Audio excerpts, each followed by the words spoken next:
Assalamualaikum warahmatullahi wabarakatuh.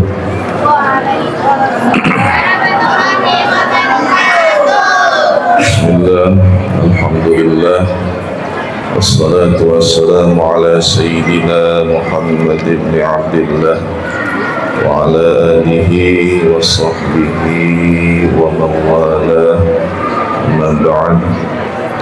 قال رب اشرح لي صدري ويسر لي أمري واحلل عقدة من لساني يفقهوا قولي رب زدنا علما وارزقنا فهما وألحقنا بالصالحين.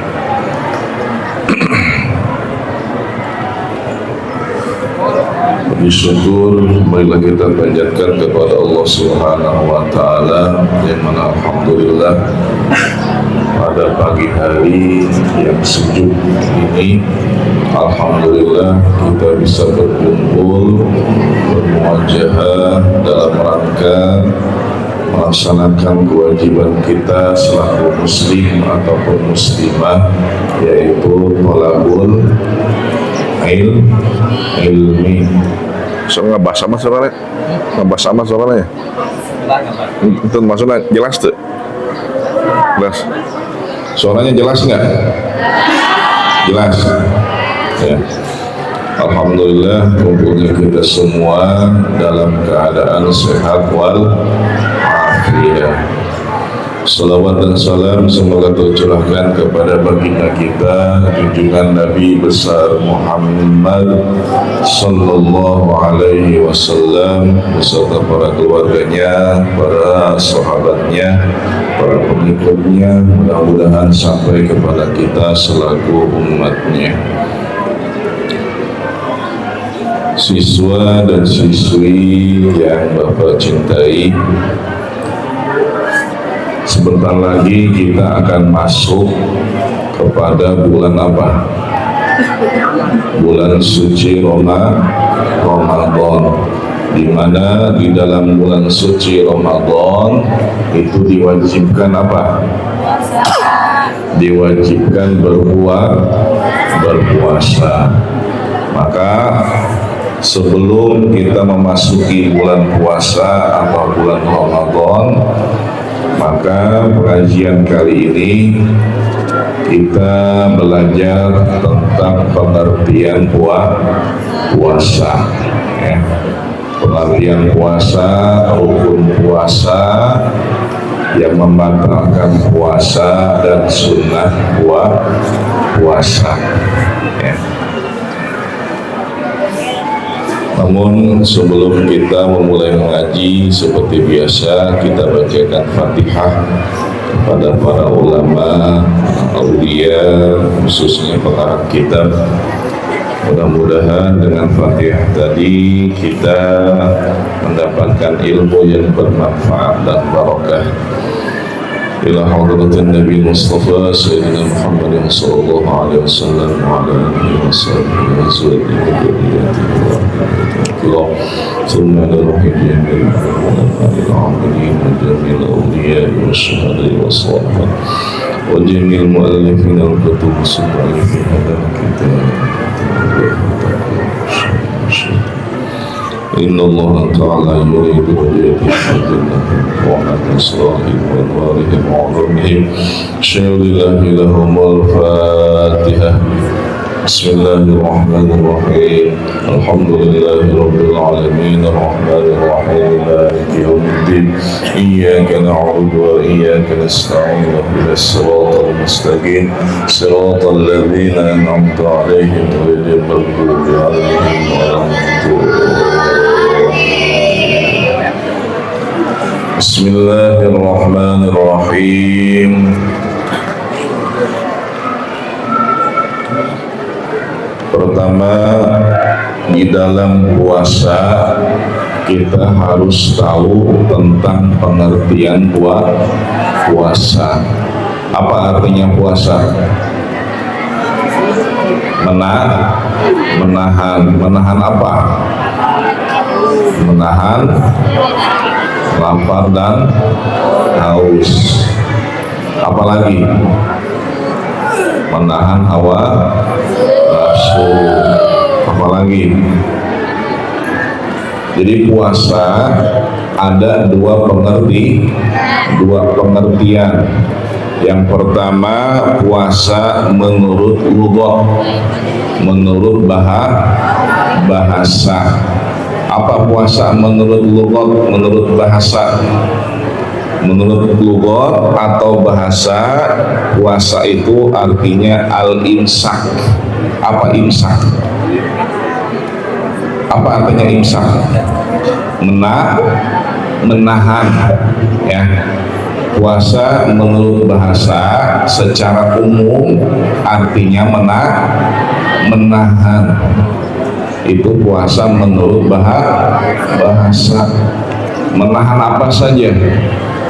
Kalian, ya, di sini pengen keluar, pengen jajan, ya, itu ditahan.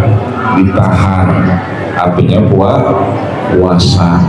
Pengen pulang, ditahan. Itu puasa menurut bahasa.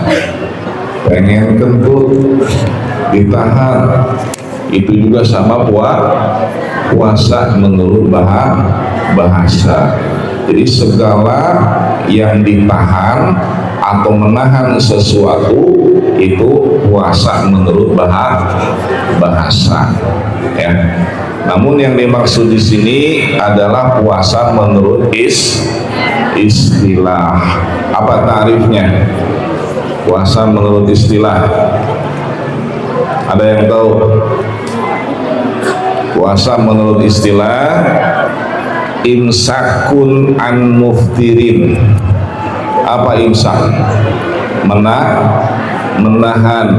an muftirin dari apa? Yang membatalkan puasa. Biniyatin maksusotin, dengan niat yang ditentukan. Jami'an harin, seluruh hari, dalam arti pada siang hari. Kapan siang hari itu dihitungnya? Dari mulai waktu subuh. Puasa itu dari awal fajar atau subuh sampai kapan? Sampai maghrib terbenamnya matahari, ya. Itu jami'an harin, seluruh siang hari. Qabilin lisawmi, yang menerima akan puasa. Karena puasa ini ada syaratnya, ya.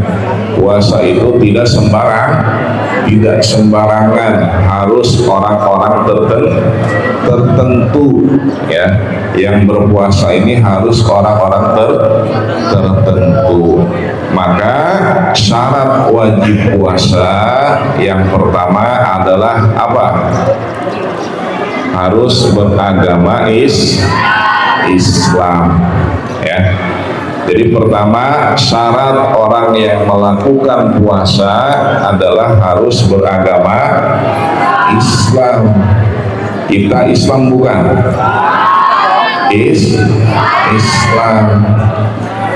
Islam apa? Jangan sampai Islamnya Islam KTP, ngaku Islam tapi tidak mau sholat, ngaku Islam tidak mau puasa, ya. Jadi kita ini Islamnya Islam apa?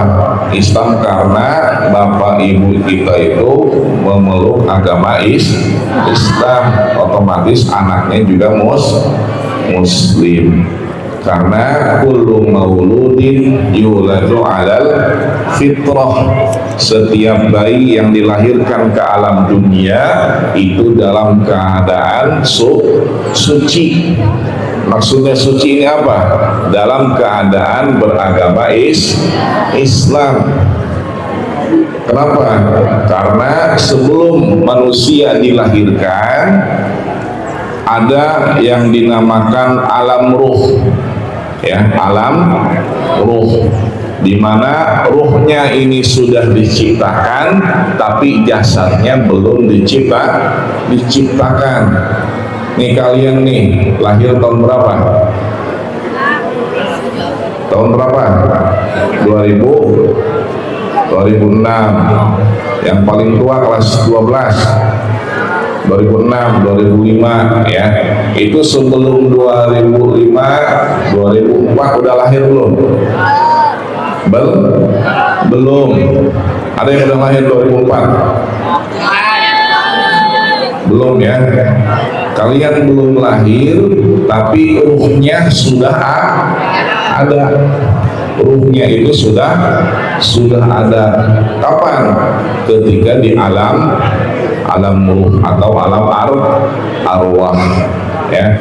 Jadi jasad manusia sebelum diciptakan, tapi ruhnya sudah diciptakan di alam arwah atau alam ruh. Nah, ketika ruh dikumpulkan oleh Allah Subhanahu wa taala, ditanya oleh Allah, "Alastu bi rabbikum?" Apakah kalian mengakui saya ini sebagai Tuhan kalian? Kata Allah kepada para ruh, para arwah. Nah, para arwah ketika itu menjawab, qalu bala syahidna. Iya, kami mengakui engkau adalah Tuhan kami.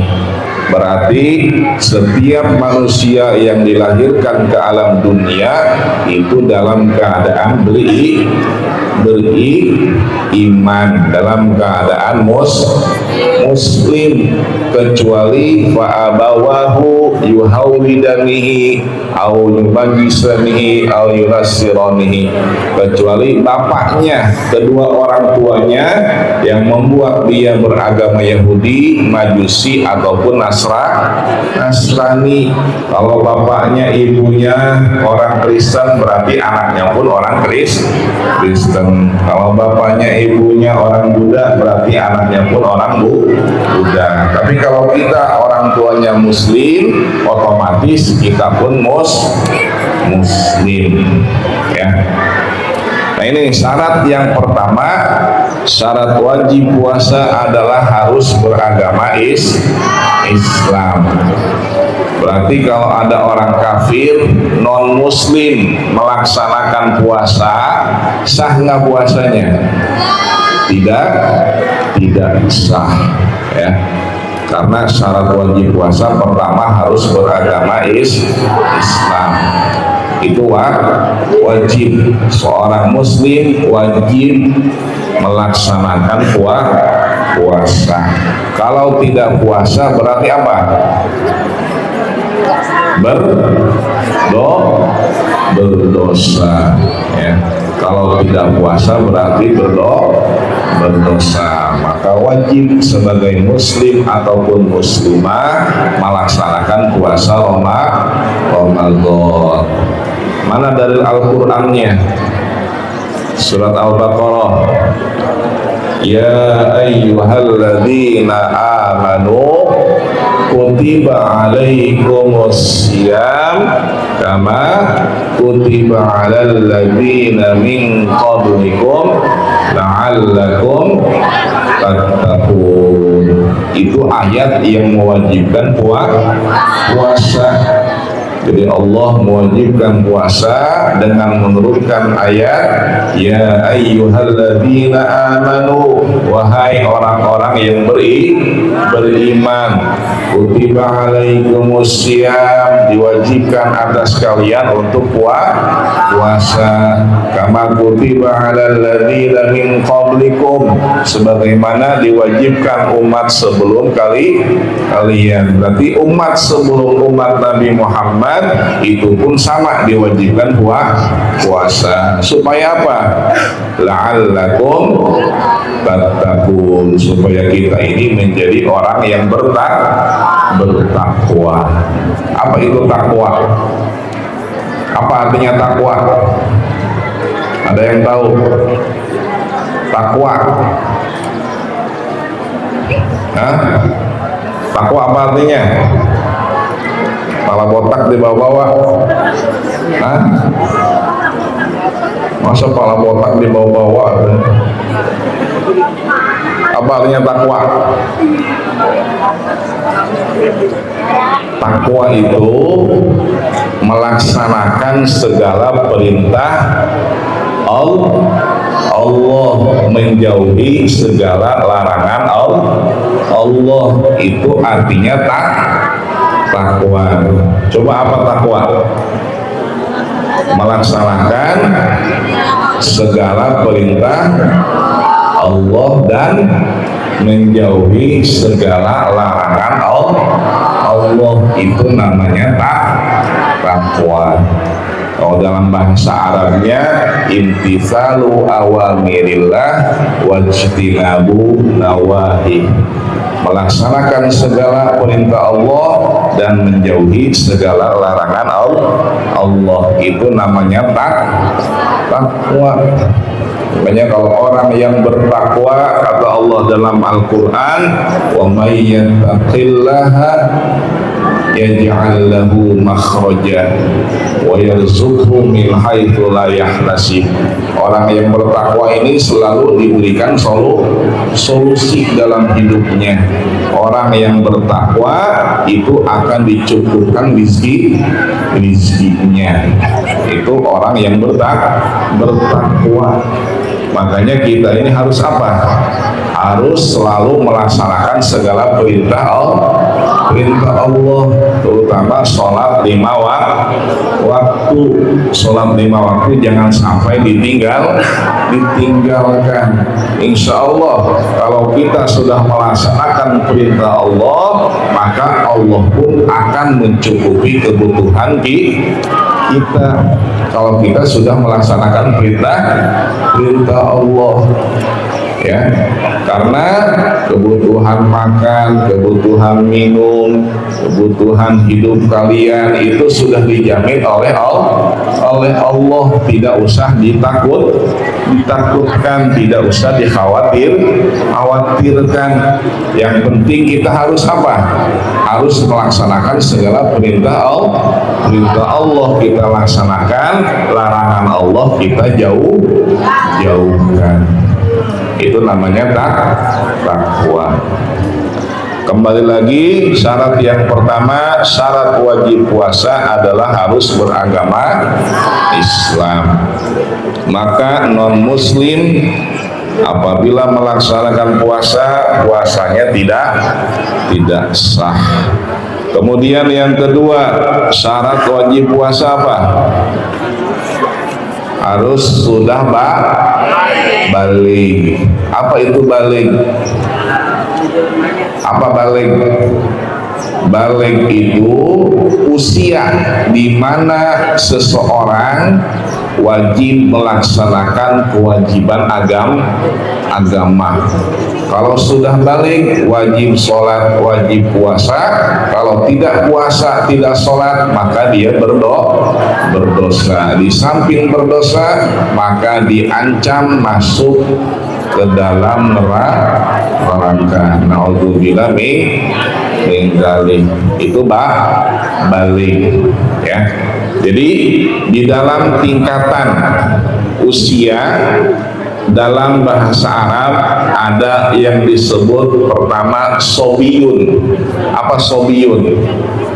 Sobiyun itu anak kecil, bayi dari lahir sampai umur 2 tahun itu disebut sobi, ya, sobiyun. Kalau kita disebutnya apa?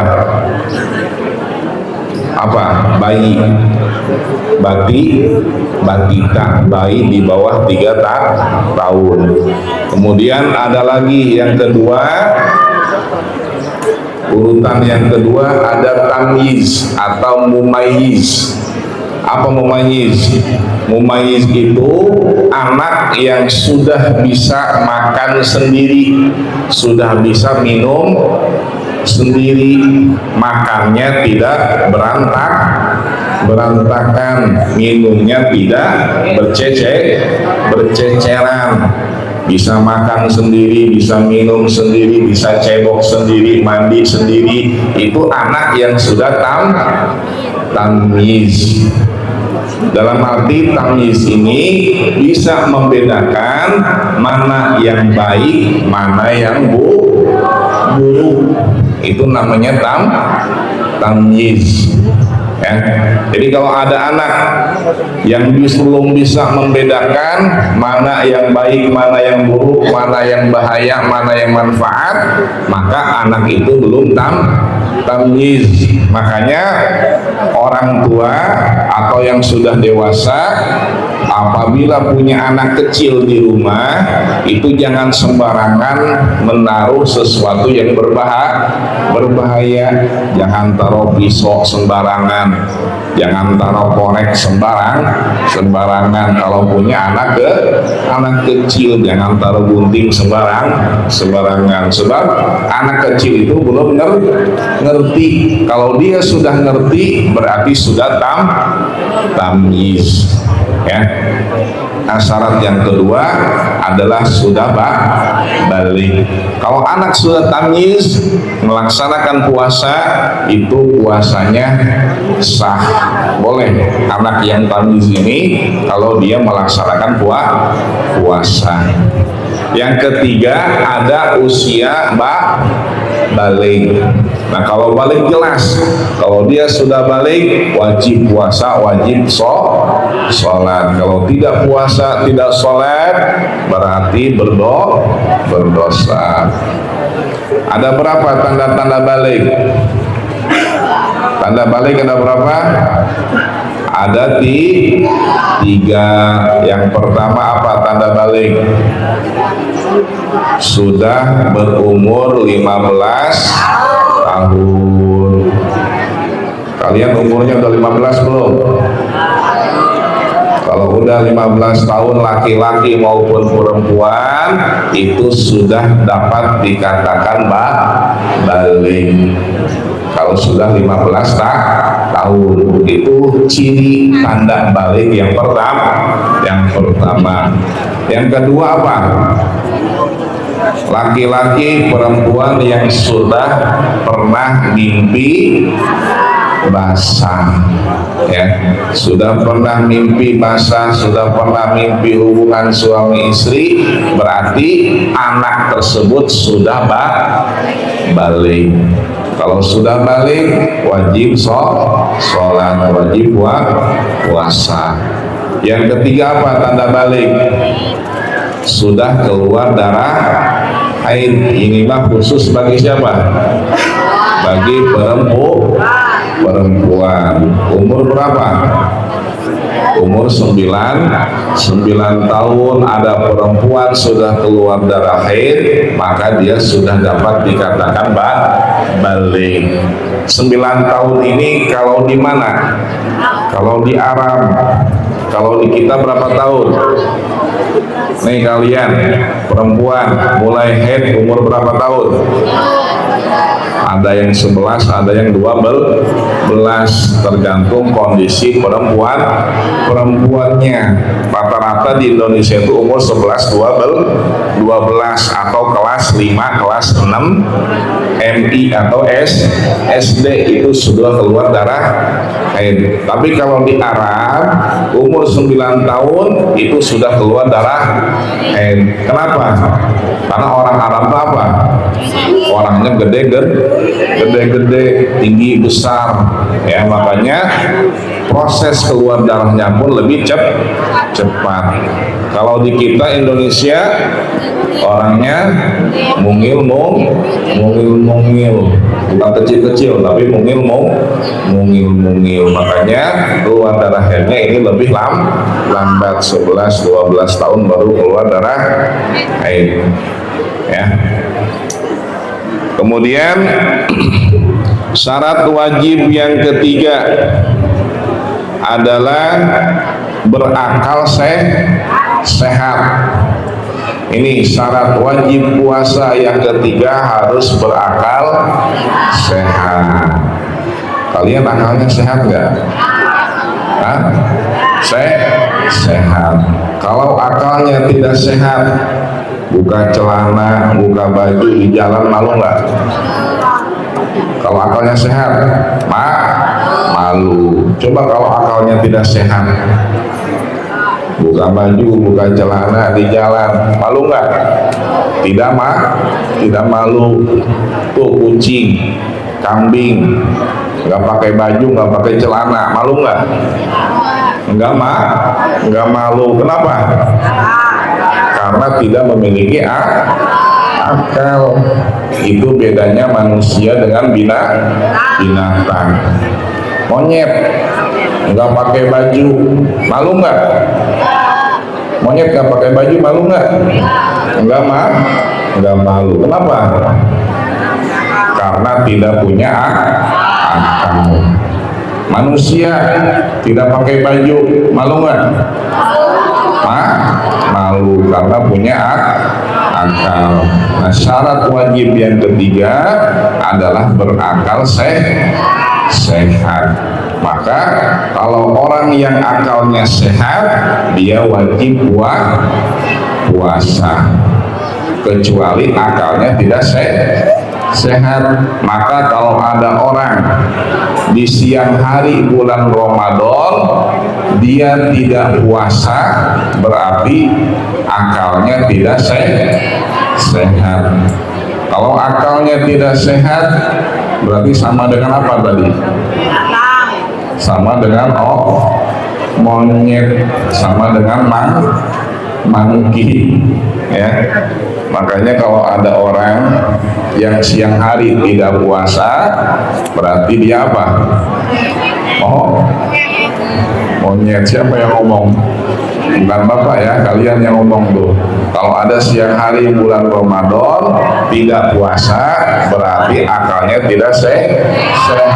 Kalau akalnya tidak sehat, berarti sama kayak monyet, sama kayak orang gila. Sebab orang gila itu tidak wajib puasa. Kenapa?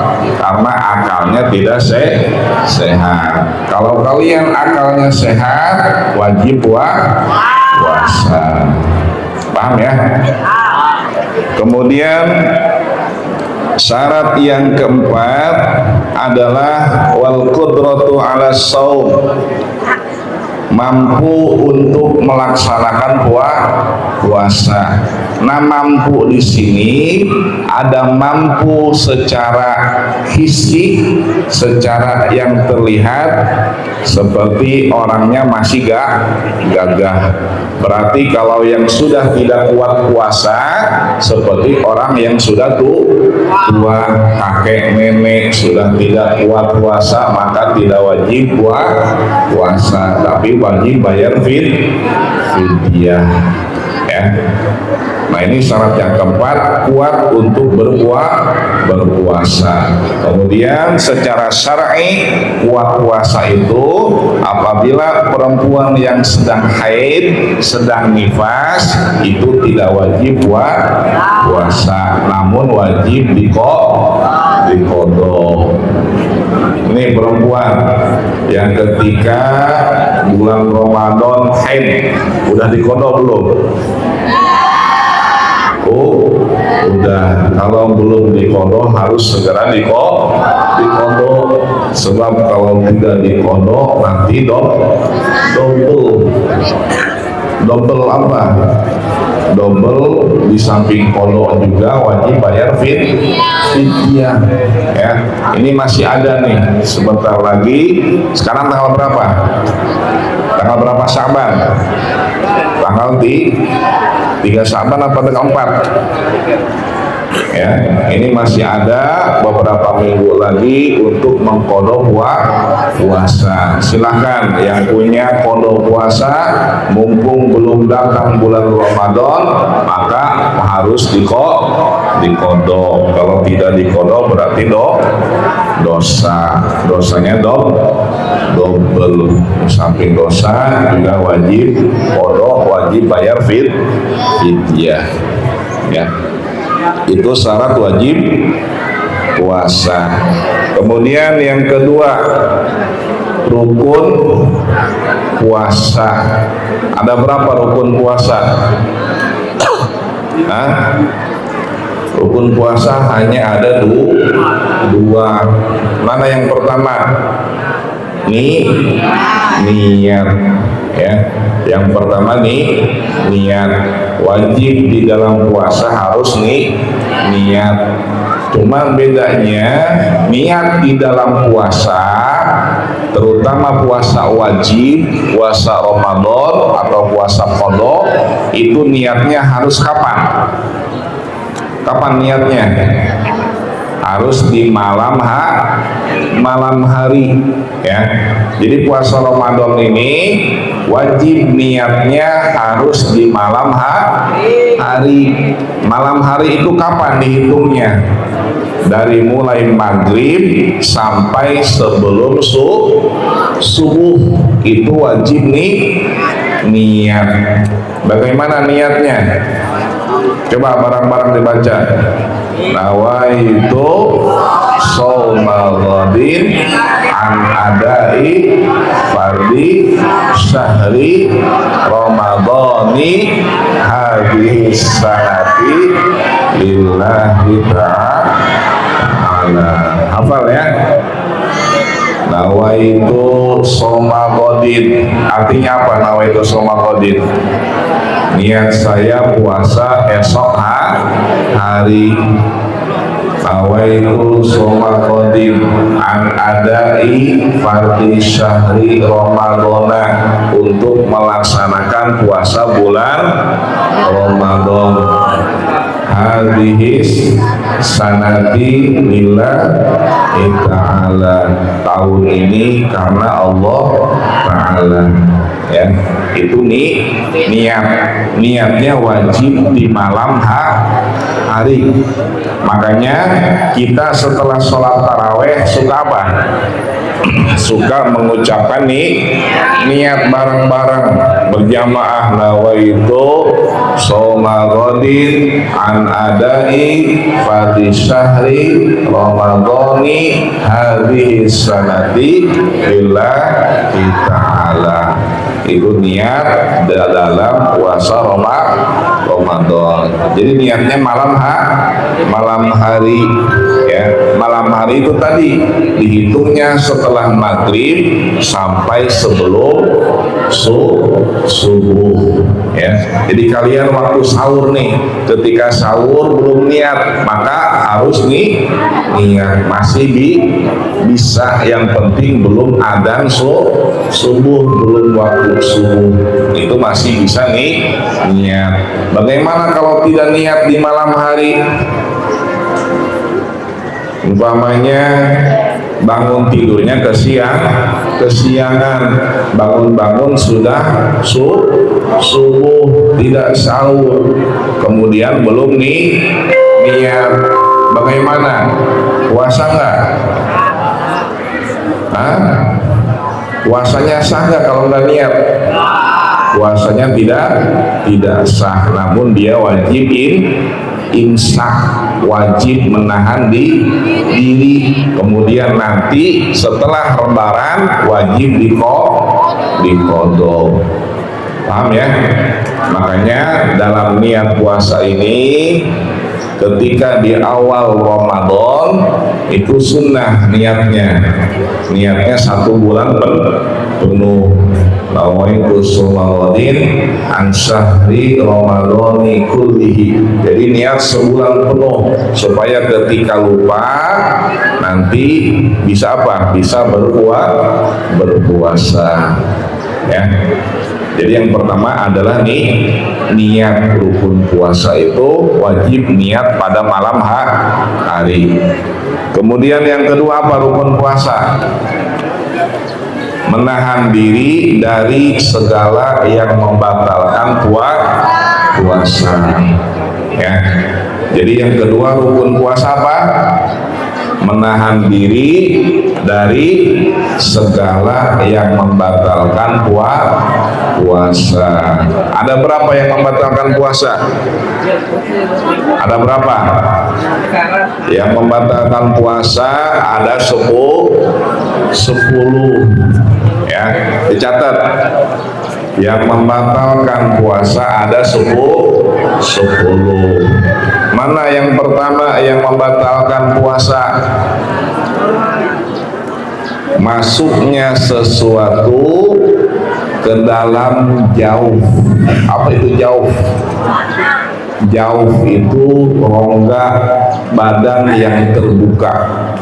Masuknya sesuatu ke dalam rongga badan yang terbuka itu bisa membatalkan puasa. Ya, rongga itu disebut dalam bahasa Arab jauh. Jauh itu rongga badan yang terbuka. Ada berapa rongga badan yang terbuka? Ada 5. Di atas apa? THT. Apa THT? Telinga, hidung, tenggorokan. Itu yang pertama, masuknya sesuatu ke dalam rongga yang terbuka bisa membatalkan puasa. Yang pertama, telinga. Apabila ada sesuatu yang masuk ke dalam telinga, maka itu bisa membatalkan puasa. Makanya kalau lagi puasa jangan apa? Jangan ngorek-ngorek kuping, ya. Lagi puasa jangan ngorek-ngorek kuping. Kalau ngorek-ngorek kuping sedang puasa, puasanya batal. Paham ya? Jadi yang batalin puasa bukan makan minum doang. Kalau kalian ngorek-ngorek kuping, dikorek-korek karena kuping ini, telinga ini ada anggota atau rongga badan yang masuk ke dalam lubang yang terbuka, makanya batal. Itu yang pertama. Yang kedua apa? Hidung. Nih, yang suka ngupil, ya, yang suka ngupil, kebiasaannya ngupil kalau lagi puasa, ngupilnya jangan dalam. Kalau ngupilnya dalam-dalam itu bisa batalin puasa. Paham ya? Jadi yang membatalkan puasa masuknya sesuatu ke dalam hidung. Makanya ketika kumur-kumur, ketika apa? Memasukkan air ke dalam hidung, istinsyak, itu jangan terlalu berlebihan, asal aja, ya. Kalau kalian dalam wudhu ketika puasa itu istinsyaknya asal saja, jangan dihirup ke dalam. Kalau dihirup ke dalam air, terhirup ke dalam hidung, itu bisa membatalkan puasa. Paham ya? Kemudian yang ketiga apa? Tenggorokan. Masuknya sesuatu ke dalam tenggorokan itu bisa membatalkan puasa. Kalau dalam mulut doang batal nggak? Kalau dalam mulut doang? Kalau dalam mulut doang tidak batal. Yang batal kalau ditelen. Kalau ditelen itu bisa batal, ya. Pokoknya kalian niup balon, ditiup, batal nggak? Tidak. Yang batal kalau ludahnya ditelan. Jadi kalau ada ludah keluar mulut nih ludahnya, ditelan lagi, itu batal. Tapi kalau ludahnya di dalam mulut ditelan, itu mah tidak batal, ya. Jadi yang membatalkan puasa apabila ada sesuatu yang masuk ke dalam tenggorokan. Kemudian yang keempat apa jauh itu? Kubul dan dubur. Yang keempat kubul. Apa kubul? Lubang depan. Itu lubang depan yang bawah. Masuk sesuatu ke dalam lubang depan yang bawah bisa membatalkan puasa. Makanya ketika cebok, ketika istinja itu ceboknya jangan berlebihan, ya. Apabila masuk sesuatu, air masuk ke dalam lubang depan bisa membatalkan puasa. Kemudian yang kelima apa? Lubang belakang. Apa lubang belakang? dubur. Masuknya sesuatu ke dalam dubur itu bisa membatalkan puasa. Makanya ketika cebok buang air besar, itu ceboknya jangan berlebihan. Paham ya? Jadi kalau ketika sedang puasa, ketika wudhu, ketika istinjanya wudhunya jangan berlebihan. Kalau berlebihan sampai masuk ke dalam rongga itu, maka bisa membatalkan puasa. Paham ya? Itu yang pertama, masuknya sesuatu ke dalam rongga yang terbuka. Kemudian yang kedua, masuknya sesuatu ke dalam kepala, yang terluka. Jadi kalau ada kepala terluka, umpamanya habis kecelakaan, kemudian masuk sesuatu itu ke dalam kepala, mandi, masuk air, itu bisa membatalkan puasa. Itu masuknya sesuatu ke dalam kepala yang terbuka. Kemudian yang ketiga, masuknya sesuatu ke dalam salah satu dua lubang, lubang. Apa itu? Lubang depan atau lubang belakang. Harusnya ini sama sama dengan yang pertama, cuma di sini lebih dijelaskan lagi. Apabila ada sesuatu yang masuk ke dalam lubang depan, lubang belakang, itu bisa membatalkan puasa. Kemudian yang keempat, yang membatalkan puasa apa? Muntah dengan sengaja, muntahnya sengaja. Bagaimana kalau muntahnya nggak sengaja, batal nggak?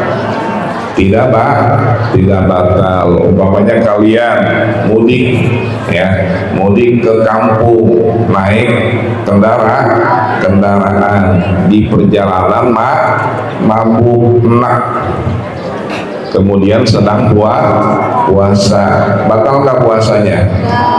Tidak batal. Kenapa tidak batal? Karena tidak sengaja. Kalau disengaja muntahnya, umpamanya apa? Seperti sengaja dirojok-rojok mulutnya supaya muntah, atau dia gerak-gerak joget-jogetan supaya muntah, muter-muter supaya muntah. Nah ini kalau muntahnya dengan sengaja, nah itu bisa membatalkan puasa. Tapi kalau tidak sengaja, tidak batal.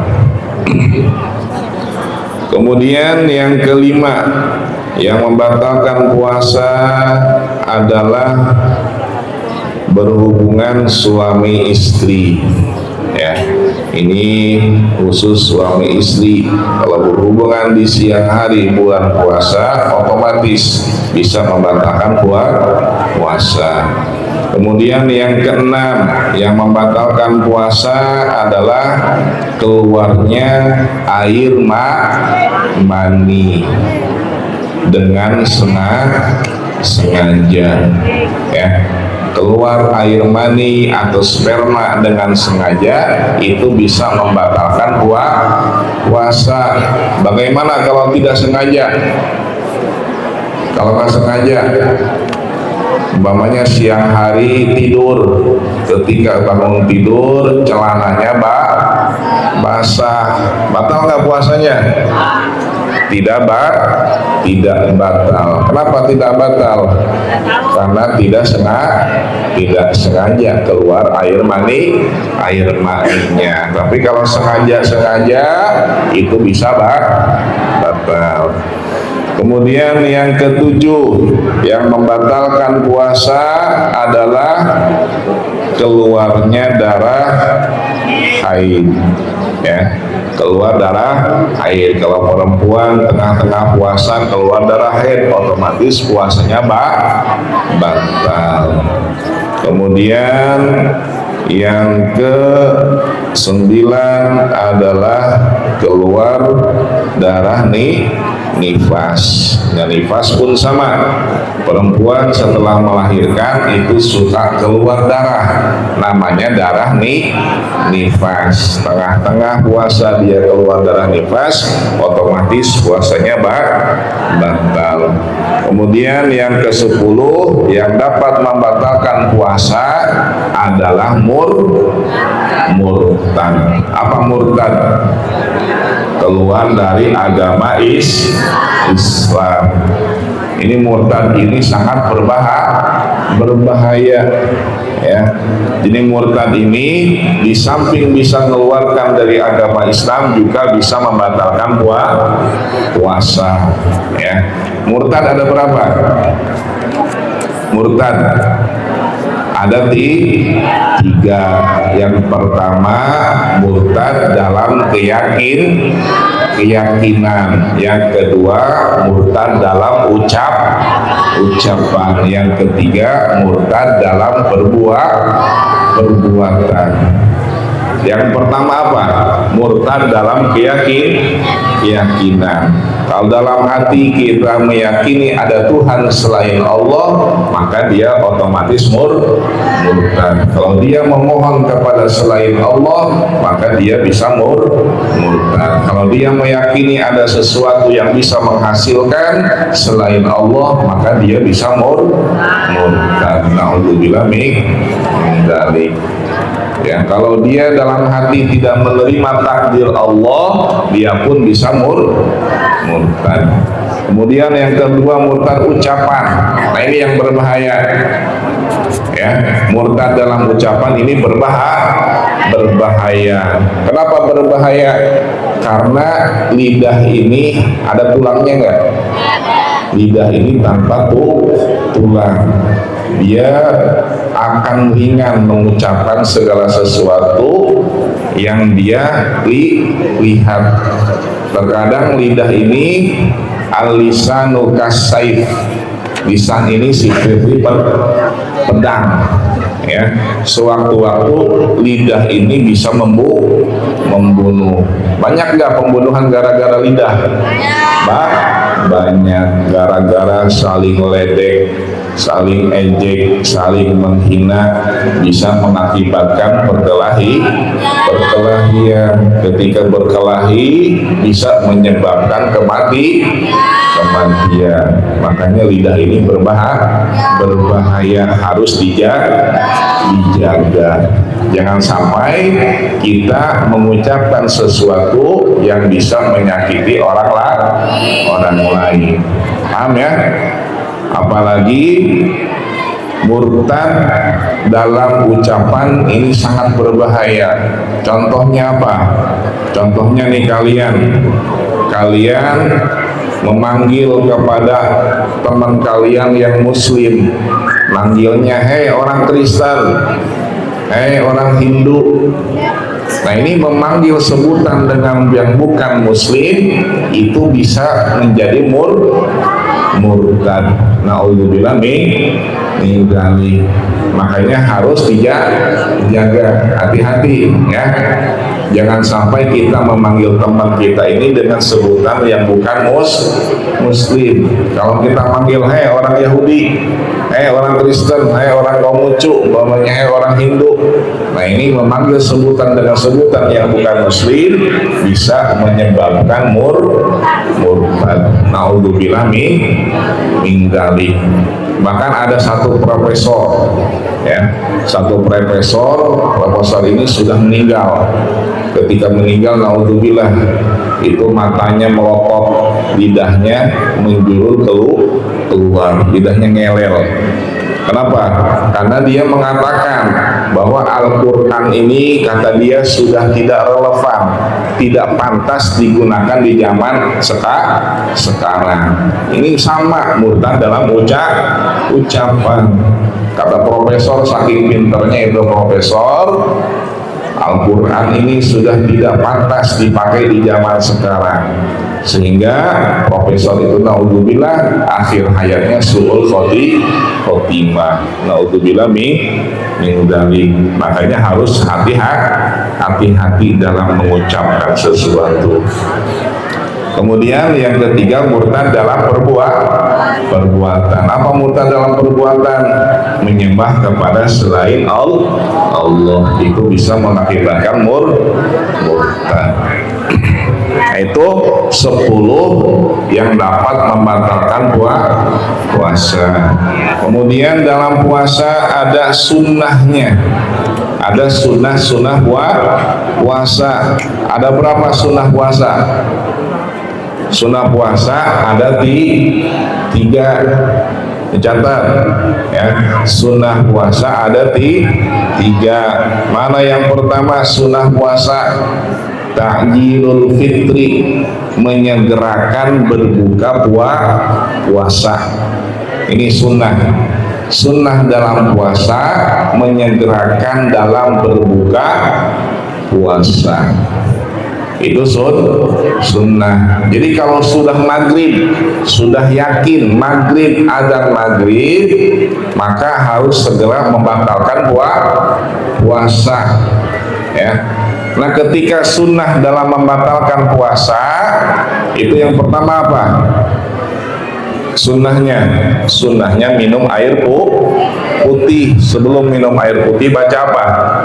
Baca Bismillahirrahmanirrahim. Minum 1 teguk, minum lagi 2 teguk, kemudian minum lagi sampai 3. Itu sunnah apa? Sunnah dalam berbuka puasa. Jadi berbuka puasa itu sebetulnya bukan dengan yang manis, ya. Tapi sunnah puasa itu pertama minum air bening. Ini air apa ini? Air bening. Kalau air putih itu kayak tempo putih, ya. Susu kalau air putih. Tapi minum air bening. Itu sunnah dalam puasa. Pertama kita minum air bening dulu. Setelah minum air bening, baru apa? Membaca doa. Doanya apa? Apa? Allahumma laka sumtu wa bika amantu wa ala rizkika afdaltu rahmatika ya arhamar rahimin. Terus yang panjangnya apa enggak? Allahumma zahaba dhama'u wabtalatil 'uruqu wa thabatal ajru insyaallah ta'ala ya wasi'al fadli ighfir lana alhamdulillahilladzi a'anana fasunna warzaqana fa'aftarna Allahumma tawaffiqna lisyam wa ballighna fihi al-qiyam wa 'inna 'alaihi wan nasu niyam wa adkhilna jannata bisalam. Insyaallah nanti dibagikan doa setelah berbuka puasa, ya. Paham nggak? Jadi ketika buka puasa minum air dulu.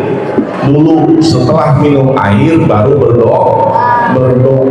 Jadi jangan doa dulu, tapi minum air dulu. Airnya air bening, ya, sebutnya kita air putih. Air bening minum dulu, baru baca doa. Setelah baca doa, kemudian makan kurma. Sunnahnya makan dengan yang manis. Paham ya? Setelah makan kurma bebas. Mau makan gorengan, mau makan kolak, mau makan nasi pun bebas. Asal jangan berlebihan. Mentang-mentang puasa seharian umpamanya 12 jam belum makannya sampai 2 piring. Akhirnya kekenyangan, nggak bisa bangun. Jadi ala kadarnya aja, secukupnya, nggak usah banyak. Karena perut kita ini kosong. Ketika perut kosong, maka minum. Sunnahnya minum air bening dulu.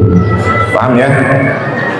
Jadi sunnahnya menyegerakan berbuka kalau kita sudah yakin sudah masuk waktu maghrib.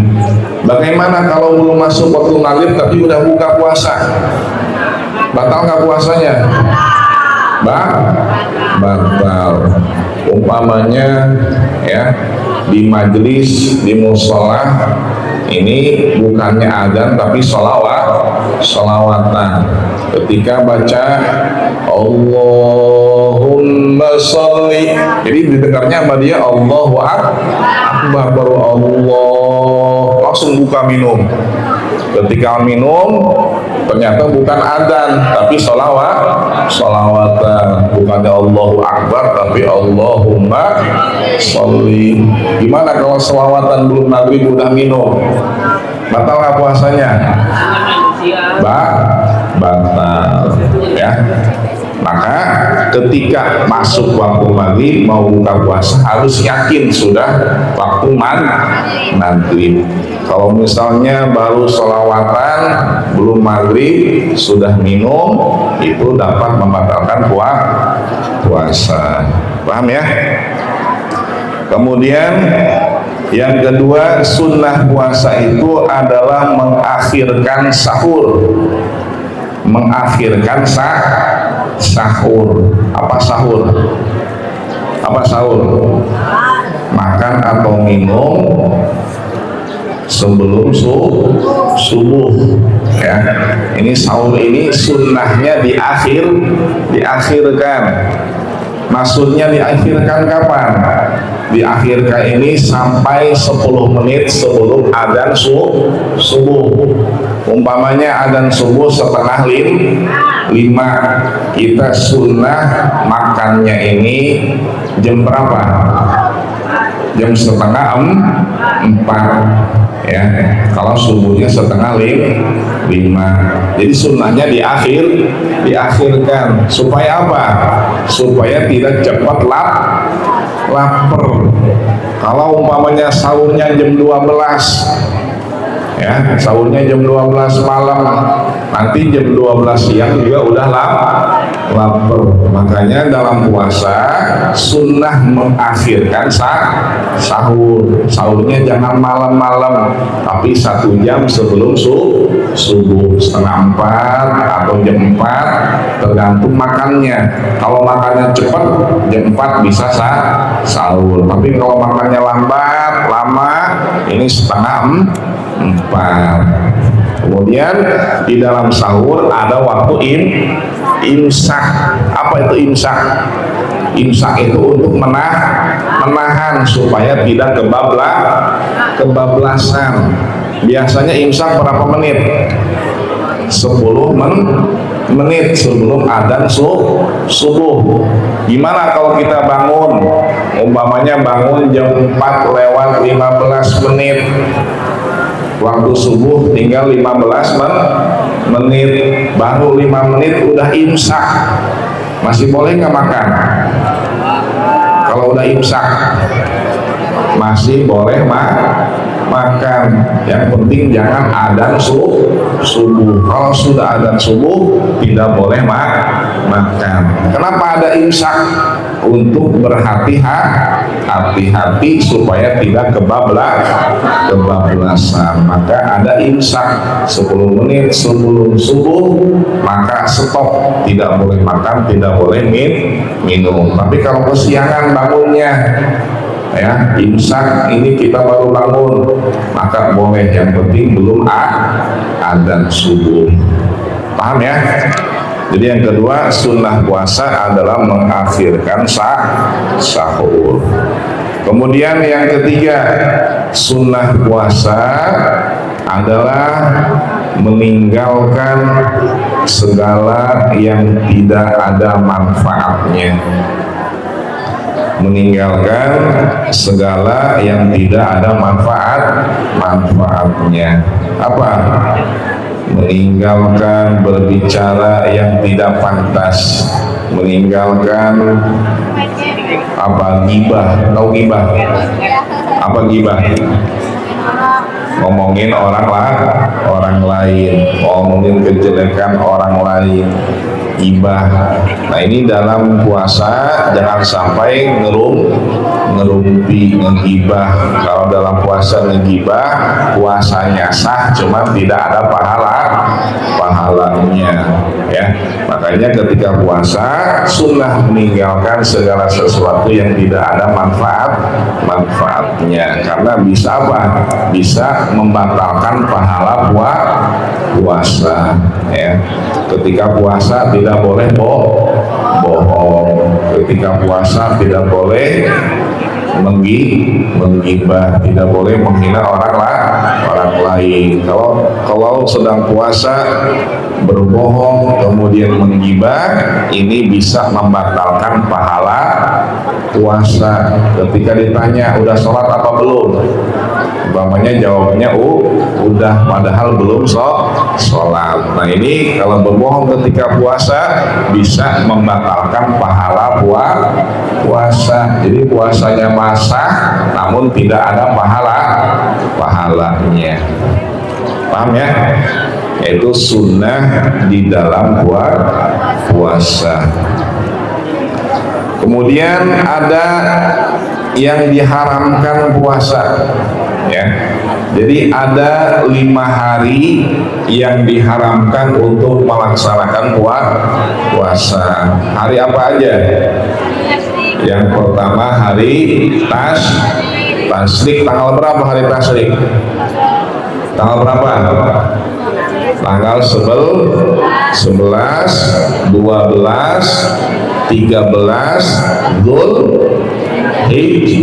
Dzulhijjah. Itu 3 hari. 3 hari tidak boleh berpuasa. Kemudian hari yang keempat hari apa? Hari Idul Adha. Tanggal berapa Idul Adha? Tanggal 10 Dzulhijjah. Kemudian yang kelima hari apa? Hari Idul Fitri. Tanggal berapa? Tanggal 1 Syawal. Nah ini 5 hari diharamkan untuk berpuasa. Kenapa diharamkan? Karena 5 hari itu adalah hari raya, hari di mana Allah mempersilahkan kepada hambanya untuk berbuka puasa. Ya, itu 5 hari tidak boleh puasa. Kalau puasa dalam 5 hari tersebut hukumnya dosa. Ya, paham ya? Nah itu pembahasan mengenai puasa. Coba disimpulkan. Yang pertama, puasa menurut bahasa artinya apa tadi? Menahan. Kemudian menurut istilah, menahan dari yang membatalkan puasa, dari apa? Dari yang membatalkan puasa di siang hari, dari mulai subuh sampai maghrib. Kemudian rukun puasa. Apa rukun puasa? Ada berapa? Ada dua. Yang pertama niat, yang kedua menahan diri dari segala yang membatalkan puasa. Kemudian syarat wajib puasa. Yang pertama beragama Islam, yang kedua sudah balik, yang ketiga berakal sehat, yang keempat kuat untuk puasa.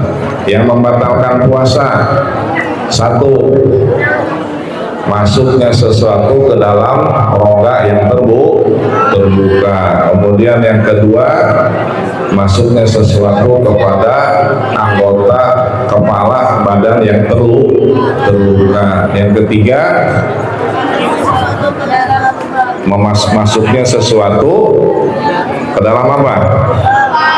Ke dalam lubang depan atau lubang belakang. Yang keempat, muntah dengan sengaja. Yang kelima,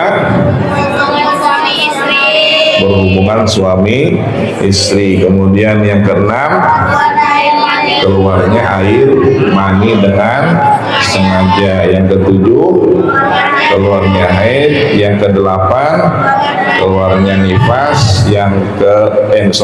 Berapa tadi? Kesembilan, keluarnya nifas. Yang kesepuluh, murtad. Itu yang dapat membatalkan puasa. Kemudian sunnah puasa ada berapa? Tiga. Yang pertama, menyegerakan berbuka puasa. Yang kedua, mengakhirkan sahur. Yang ketiga, meninggalkan segala sesuatu yang tidak ada manfaatnya. Nah, itu hal-hal yang berkaitan dengan puasa, ya. Kemudian waktu puasa. Ini waktu puasa ini dalam agama Islam ditentukan dengan dua cara, ya. Ditentukan dengan dua cara. Yang pertama dengan cara ru'yat, yang kedua dengan cara hisab, ya. Jadi ketentuan puasa ini pertama dengan ru'yat. Apa ru'yat? Melihat hilal bulan, apakah sudah terlihat atau belum. Nah, kita mengikuti terhadap keputusan pemerintah di akhir bulan Sya'ban itu akan melaksanakan sidang isbat. Sidang isbat ini diputuskan oleh pemerintah kalau besok puasa maka wajib seluruhnya berpuasa. Itu dengan cara ru'yat. Yang kedua dengan cara hisab. Hisab ini ilmu perhitungan. Nah, orang Muhammadiyah biasanya dia berpuasa dengan cara hisab. Makanya dia sudah menentukan puasanya tanggal berapa Muhammadiyah. Tanggal 1 Maret. Tapi kalau kita ini belum tentu, belum pasti. Nanti kita tunggu keputusan awal puasa dalam sidang isbat yang dilaksanakan oleh Menteri Agama, ya.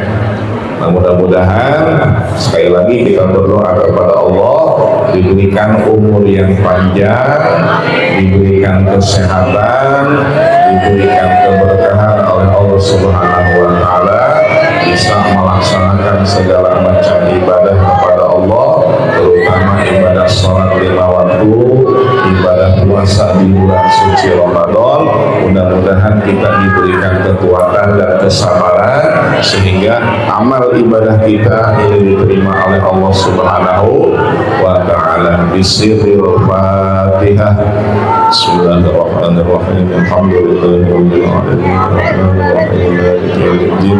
Iyyaka na'budu wa iyyaka nasta'in. Ihdinas siratal mustaqim. Siratal ladzina an'amta 'alaihim ghairil maghdubi 'alaihim waladdallin. Allahumma shalli wa sallim ala sayyidina Muhammadin fil awwalin wal akhirin wa barik wa sallim ala sadatina ashabi sayyidina Rasulillahi ajma'in. Bismillahirrahmanirrahim. Alhamdulillahi rabbil alamin hamdan yuwafi ni'amahu wa yukafi mazidah. Ya Rabbana lakal hamdu wa lakal syukru kama yanbaghi li jalali wajhika wa karimi 'azimi sultanik. Allahumma shalli wa sallim ala sayyidina Muhammadin tibbil qulubi ودوائها وعافية الأجساد وشفائها ونور الأبصار وضيائها وعلى آله وصحبه وبارك وسلم. اللهم انفعنا بما علمتنا وعلمنا ما ينفعنا. ربي زدنا علما وارزقنا فهما والحكمة بالصالحين. اللهم إنا ألهمنا علما أفقه به أوامرك ونواهيك وارزقنا فهم النبيين وحفظ المرسلين وإلهام الملائكة المقربين. اللهم أمنا بالعلم وزينا بالحلم وأكرمنا بالتقوى وجملنا بالعافية برحمتك يا أرحم الراحمين. اللهم إنا نسألك العفو والعافية والمعافاة الدائمة في الدين والدنيا والآخرة. اللهم إنا نسألك رضاك والجنة ونعوذ بك من من سخطك والنار. اللهم بارك لنا في رجب وشعبان وبلغنا رمضان. اللهم بارك لنا في رجب وشعبان وبلغنا رمضان. اللهم بارك لنا في رجب وشعبان وبلغنا رمضان. ربنا آتنا في الدنيا حسنة وفي الآخرة حسنة وقنا عذاب النار. ربنا تقبل منا إنك أنت السميع العليم وتب علينا إنك أنت التواب الرحيم. وصلى الله على خير خلقه سيدنا محمد وعلى آله وصحبه وسلم. سبحان ربك رب العزة عما يصفون وسلام على المرسلين والحمد لله رب العالمين. السلام عليكم ورحمة الله وبركاته. رب انفعنا بما علمتنا رب علمنا